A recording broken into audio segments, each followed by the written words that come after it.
यह बात उस समय की है जब कुरुक्षेत्र में कौरवों और पांडवों के बीच युद्ध चल रहा था। पितामह भीष्म कौरवों की ओर से युद्ध लड़ रहे थे, लेकिन कौरवों के सबसे बड़े भाई दुर्योधन को लगता था कि भीष्म पितामह पांडवों को नुकसान नहीं पहुंचाना चाहते हैं।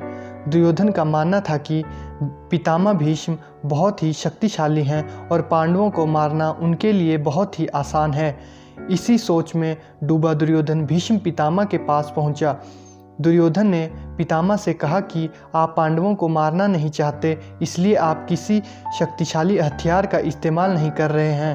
दुर्योधन की बात सुनकर भीष्म बोले, अगर तुम्हें ऐसा लगता है तो मैं कल ही पांचों पांडवों को मार गिराऊंगा।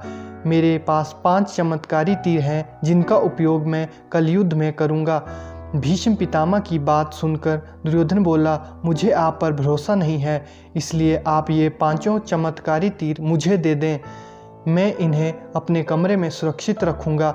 भीष्म ने वो 5 तीर दुर्योधन को दे दिए।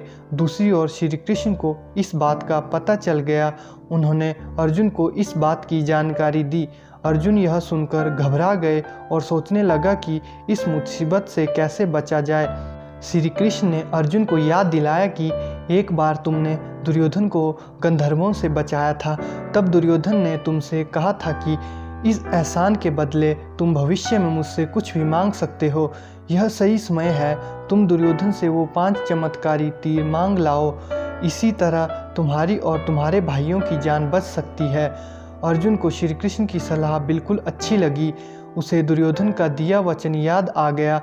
ऐसा कहा जाता है कि उस समय सब अपने दिए वचन को जरूर निभाते थे। वचन तोड़ना नियम के खिलाफ माना जाता था।